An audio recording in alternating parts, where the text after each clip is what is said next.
Hey Rutgers, thanks for tuning in to Inside Rutgers. I'm your host, Darius still. And I'm Anabel Caraballo. Welcome back to All Things Rutgers. We're here to give you the inside scoop on everything happening on the Rutgers campuses. Yeah, there are a lot of great things happening this month. We have great research coming from both students and professors. And the greatest thing might be that we just came back from spring break. Yeah, you're right, Darius. There are a lot of new memories to share, and I'm sure students are still texting, tweeting, or Snapchatting about them as we speak. Let's check out exactly what forms of communication students prefer. My favorite way to communicate with people is by texting. Snapchat. Probably be just talking to them. Text message. Probably texting. I use that the most. Email is a close second. The best app for communicating is probably like Facebook Messenger. Snapchat is quick, it's easy, you can communicate with one person, many people all at once. My favorite is Kakao app. This is in Korean WhatsApp. College students are definitely too dependent on their phones. And I think that without networks or without phones, we would actually have a hard time dealing with the schoolwork that we have. I do think college students are too dependent on their phones. Everyone's on their phone. There's no random conversations between strangers. There's not much serendipity going on either. We are depending on them, but that's because if we didn't use them, we wouldn't be able to keep up with everything. My least favorite way to communicate with people is probably email because it takes a while for them to respond back. Email or text because I usually just read them and then forget to answer. Instagram and Twitter, they just kind of give a glimpse of things. They don't really facilitate actual communication. Face-to-face, just kind of the intimidation factor of it kind of is a little daunting. I don't think we're at the point where college students are afraid to talk to each other in person. Approaching new people is kind of frightening, but I don't think that's a new thing. I think that's been around for ages. Because I feel like it's an important skill to have, because if you're out there in the world after you graduate, you have to learn to speak to people. You can't just avoid social contact.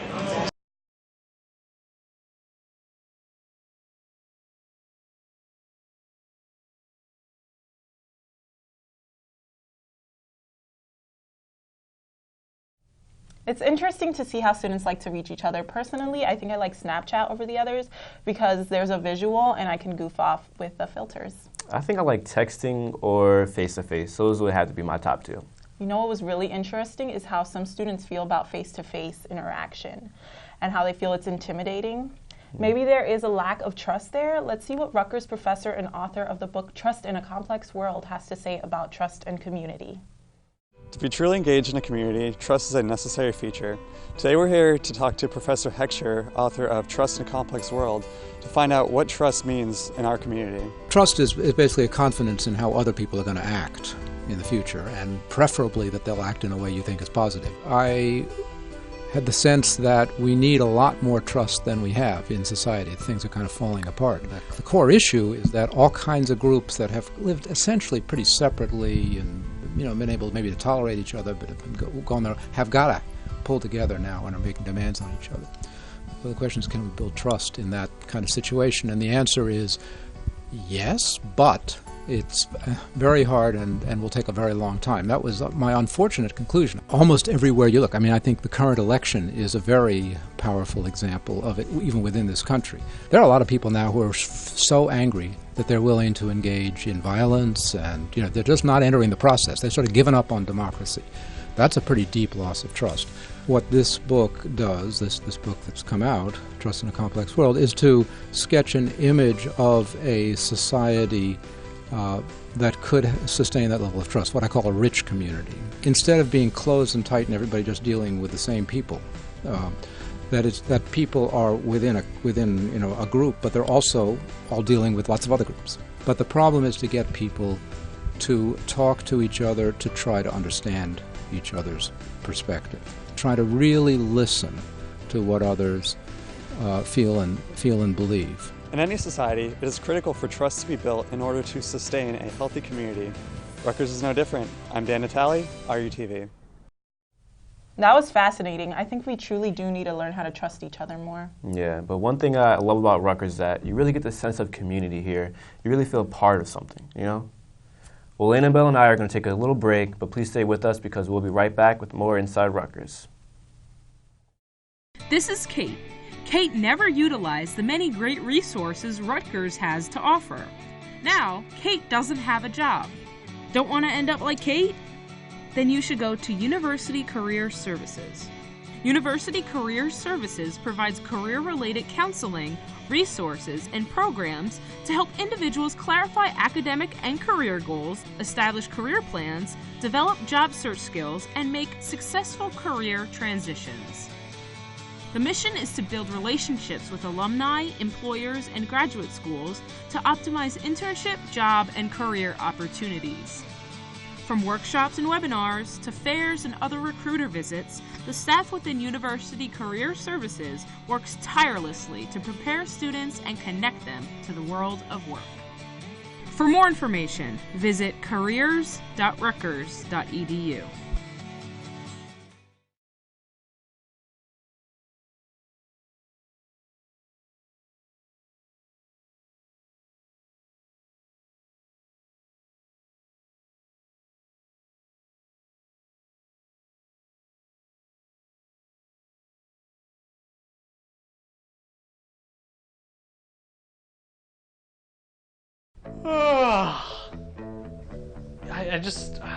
I don't know, man.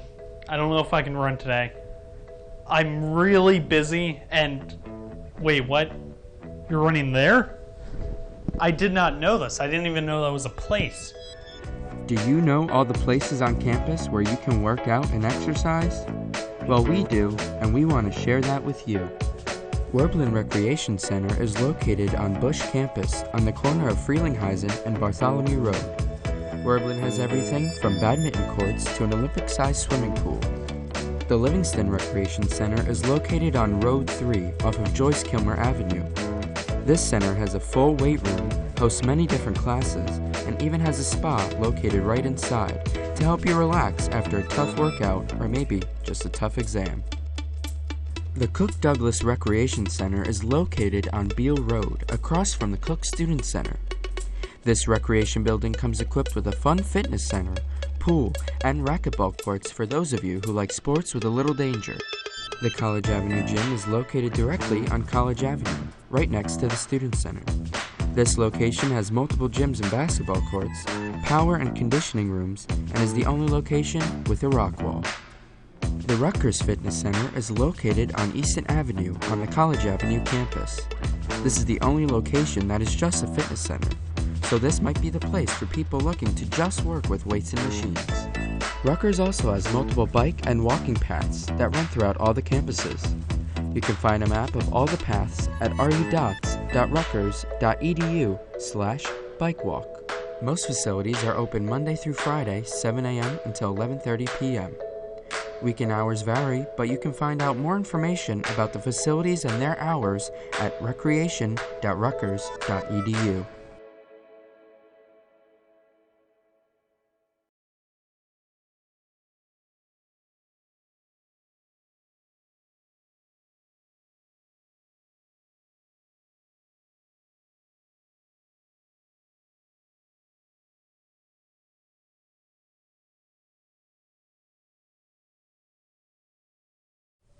Welcome back to this episode of Inside Rutgers.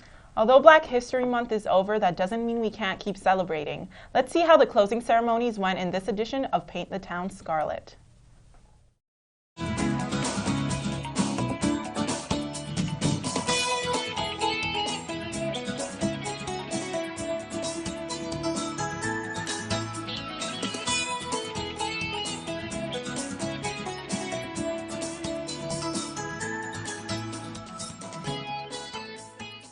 As Black History Month comes to a close, we're here at the Paul Robinson Cultural Center for the closing ceremonies, an evening with poet Mahogany Brown. Let's go check it out. This heart found a home in Brooklyn, in airports, in a little girl's eyes, in the halo of gentrification. I did not know I wanted to be an activist. I think it just happened with the themes that my writing tackled. I always wanted to be a writer. But since then, I realized that writing, how much of a tool it can be for just activating people and talking about issues. Our students are really concerned with the connections between arts and activism. And here at the Paul Robeson Cultural Center, we have a framework that we operate through. And thinking about Robeson's legacy as an artist and an activist, and a civil rights champion, a human rights champion, we're constantly thinking about how the arts reflect the times. And so from time to time, we bring in artists to showcase their work and allow our students the opportunity to engage. We're playing off the university's theme, this being our 250th anniversary and our revolutionary year. We're thinking about the Black population specifically and the African diaspora and what that word has meant to us. Because the type of change that I require and want to see for my community and for my daughter's generation and generations thereafter requires a dismantling of the system that is now. So am I a revolutionary because of that? I might be.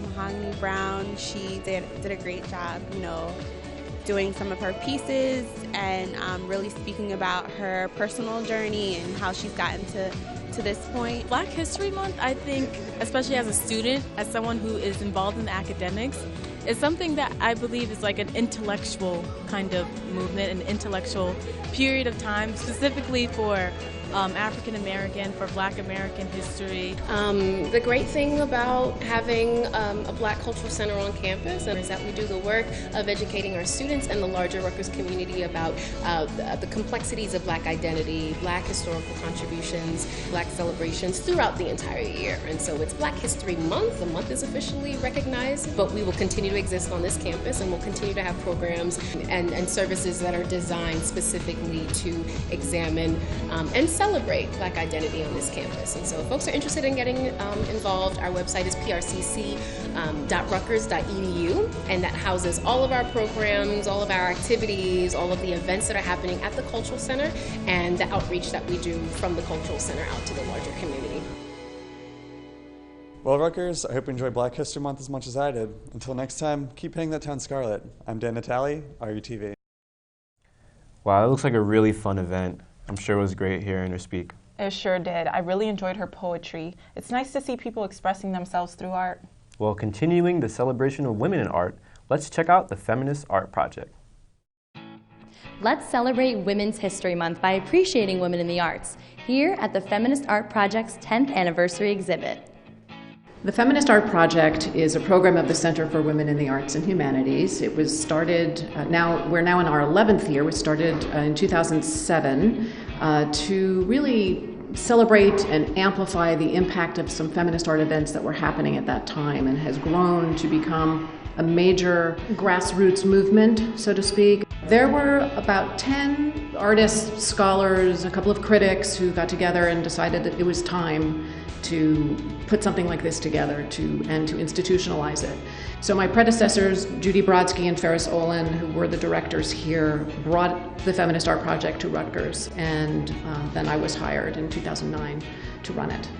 I think that it's amazing that any organization starting with these kinds of roots, really grassroots foundation, to reach this kind of milestone is an amazing feat, but not for nothing. I mean, it's because of the hard work of all of the people, the individuals who were involved in creating it, sustaining it, and really pushing it. There are 6 artists represented in this exhibition. All of them are New Jersey artists. This is an exhibition in celebration of the Feminist Art Project's 10th year, so I decided as a curator I wanted to go close to home. I wanted to find New Jersey artists, women artists, who were involved or are still involved with the Feminist Art Project on some level or another. The show will only be up until April 8th. However, we will have an online catalog with all of the images from the exhibition and a catalog essay by Dr. Midori Yoshimoto. The catalog will be available to anyone online for free. It's absolutely amazing to see what the Feminist Art Project has done, and this celebration definitely lives up to it. So be sure to check out the beautiful artwork before it goes off display. I'm Julie Palazzo, RUTV. It's really great to see female artists getting their work shown at this exhibit. Do you ever paint, Darius? I do not paint, but maybe if I go to the exhibit, I'll be a little more inspired. Now we will be taking another quick break, but stay with us because we'll be right back. Do you like kicking back in your free time? sometimes the dorms can get stuffy and boring. So head on over to the Rutgers Zone. Need somewhere to watch sports? Need to satisfy that ice cream craving? Or are you tired of your old video games? Rutgers Zone is where you need to visit. Enjoy some games, food, TV, karaoke, and so much more. And don't forget to ask for those ice cream toppings. With all of the cool things at the Rutgers Zone, why would you even leave? If you are on Livingston campus, make sure you swing by the Rutgers Zone, just a bus stop away. For more information, please visit zone.rutgers.edu.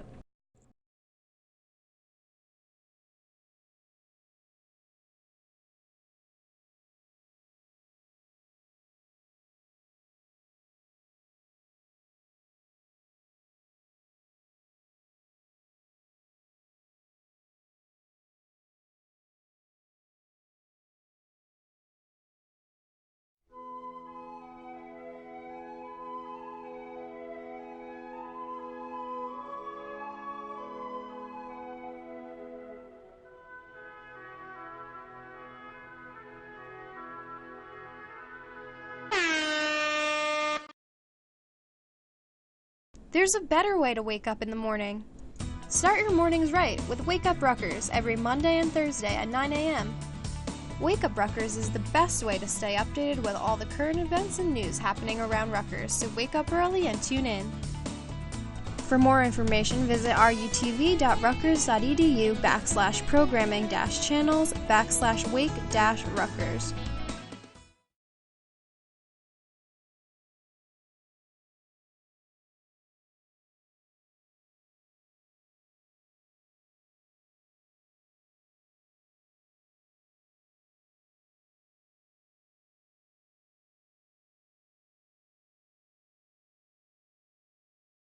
The Rutgers bus system provides more than 15 options to get around the 5 campuses. Sounds overwhelming? But here's a quick recap of the bus routes and available resources to make traveling easier. On weekdays, the A and H buses make stops along College Ave and Bush. The B loops between Livingston and Bush, as the LX makes stops on Livingston and College Ave. The F takes an express route by traveling Route 18 from College Ave to Cook and Douglas. The Rex L goes between Douglas and Livingston, with the Rex B looping between Douglas and Bush. There are also weekend buses, which make stops on every campus. Each bus stop displays the routes of the specific bus stopping there and the expected arrival times. To learn more about the Rutgers bus system and additional bus services, download the Rutgers app, visit nextbus.com or rudots.rutgers.edu.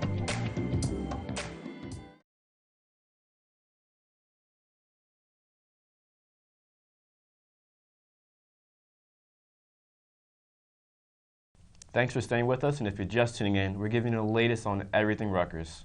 Last spring, a Rutgers student directed and produced a film for Campus Movie Fest, which resulted in the film being shown in Hollywood, and now it has been chosen to be screened at the Cannes Film Festival in France. Let's see how he accomplished this feat in this edition of The Shining Knight. I'm Joey Lupo, and I'm a Shining Knight. Since the start of college, I'd say, I remember, I lived on the RUTV floor when I was a freshman, and I remember hearing about it, all the way back in, November 2013. And some of my friends were already planning stuff. That year, I didn't do my own project. I just helped a bunch of people, including a group that made this film called Your Toast, which won Best Picture that year. But again, it wasn't my thing. I just kind of tagged along, and that's how I kind of learned how to make films too. I've just always had this need to kind of create something. And I remember always wanting to make videos, but not being sure how to do it. Yeah, I just remember always being drawn to cameras and video making and stuff. So last year, Let's Put on a Puppet Show won the jury award at the Rutgers Campus Movie Fest. It's about this killer puppet from this kid's childhood that's trying to get him. I was also very impressed with myself because it was just me putting together everything I knew, and I was very happy with the results. Also, it got screened in Hollywood last year. It's the national finale, and we also had a bunch of cool things to become better filmmakers when we went there. We had a bunch of workshops with industry professionals. We had well-established actors and actresses and stuff. And we had like our own little red carpet ceremony where we had the award show.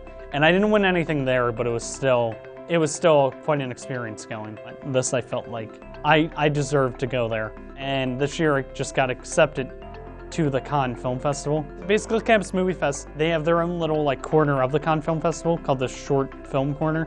I did reach out to my majors department, the School of Communication and Information. First person I want to thank is Barbara A. Lee. She's the Vice President of Academic Affairs, Dean Lee Stewart of Livingston Campus. Lastly, I want to thank Professor Jack Bradich of the School of Communication and Information. I want to become good at filmmaking, editing, just cinematography. I want to become good at broadcasting stuff because I really want to be versatile. I'm really trying to improve every film I make.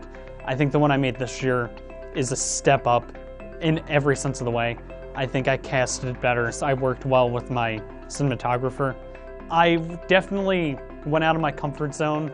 I tried some more like mature things with it, and I just think it's a better story and everything. Basically, my film this year, it's a dark comedy that involves a kid having to decide if he wants to spend time with his grandmother or throw a party. I see myself improving. I see all my friends and coworkers I work with improving. And even if it doesn't win, I'm just thrilled to have made it. So the film will premiere Wednesday the 13th at the Livingston Student Center around 8 p.m. And then it will be online shortly after that. Joey has really made the best of his undergrad experience, and participating in Campus Movie Fest has really helped develop his skills. Yes, I've seen his short film multiple times and it was really great. Joey is truly an inspiration. Let's check out some other inspirational youth with She's the First. This organization is dedicated to more than just their education. She's the First is a nonprofit organization that sponsors girls' education in developing nations. They want these girls to be able to say that they're the first in their families to continue on to secondary education. Let's go take a look. Because Rutgers is so large and so diverse, there's a large number of organizations, like over 400, and it was initially a challenge to reach out to people and just let them know that we're here, we're doing a lot, and we're making a change. If you look at worldwide, girls have a lot less access to education than boys do. For example, only 1 out of every 3 developing countries has an equal amount of access for both girls and boys for secondary education. So we're trying to level the playing field so that girls and boys have an equal amount of access to education. So along with the fundraisers that we have, such as our Zoomathon or our Bake a Change events, we also have different events that kind of help to foster a sense of community in our organization. Our co-founders, Brooke and Sierra, they graduated just in past 2015. They both interned at She's the First, the national headquarters in New York City, and they both decided that with the Rutgers motto, Jersey Roots, Global Reach, it would be a really good idea to start She's the First here at Rutgers. It has the perfect environment for it. I think we've really connected with a lot of other people. I've realized that it is such an important issue about girls' education and how it should be recognized that we've actually grown to about 30+ members now. I think that because we're so focused on addressing how this issue can impact anyone, anywhere, we are able to unite them. The one thing that keeps people coming back to our events, coming back to our meetings, is the fact that we focus on an issue that's so relatable and so important. And I think that's really helped us overcome the challenge of sticking out in a school that's so large and that has so many options for people to get involved in. Rutgers students are always willing to lend a helping hand, and She's the First is no different. Get involved, Rutgers, and share education. For RUTV, I'm Chloe Cooper. It's really great how much Rutgers students give back. Definitely, and I hope to see more girls coming out and doing great things. We're going to take one last break, but please stay with us because you don't want to miss what's up next. Bullying isn't just in person. Now, bullying can be over text messages, phone calls, or social media. And it can happen to anyone. Students who believe to be victims of verbal assault, intimidation, bullying, harassment, or defamation should report any incident to the Dean of Students of their college, school, or campus.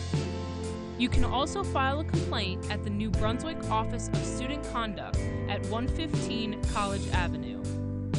you or someone you know is being bullied, don't be afraid to speak up and reach out. For more information on bullying, visit compliance.rutgers.edu/bullying.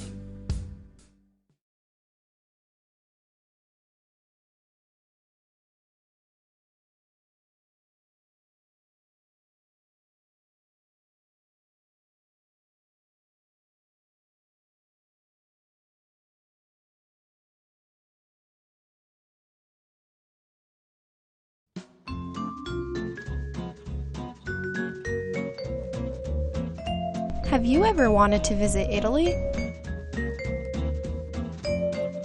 China?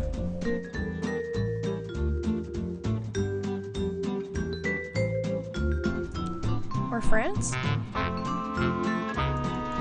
Well, now you can. The Rutgers Center for Global Education is here to make your traveling dreams come true and extend your learning opportunities beyond New Brunswick. Located at 102 College Avenue, advisors, global ambassadors, and students who have studied abroad are available to give students advice about programs, academics, and adjusting to a different lifestyle away from home. If you're not sure about what program you would like to apply for, meet with an advisor to go over options and places you might be interested in. You can also ask questions about program expenses, how to obtain travel documents, how to register for classes, and so much more. Whether it's for a year or a semester, be sure to drop by the office for walk-in advising anytime between 12 o'clock p.m. and 4 o'clock p.m. Monday through Friday, or attend a weekly information session. Most students plan 6 months to 1 year in advance of going abroad. Application deadlines for most programs are the semester before you leave. For a list of programs, application materials you need to submit, and more information, check out globaleducation.rutgers.edu. Or call the office at 848-932-7787 from 8:30 a.m. to 5 o'clock p.m. Monday through Friday. Now you're ready to take the leap and see the world.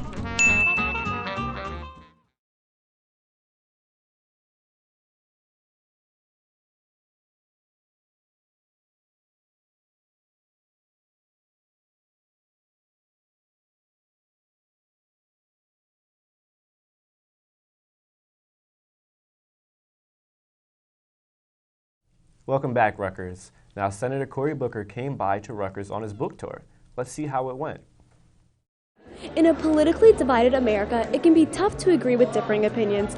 Today, Senator Cory Booker shares his story.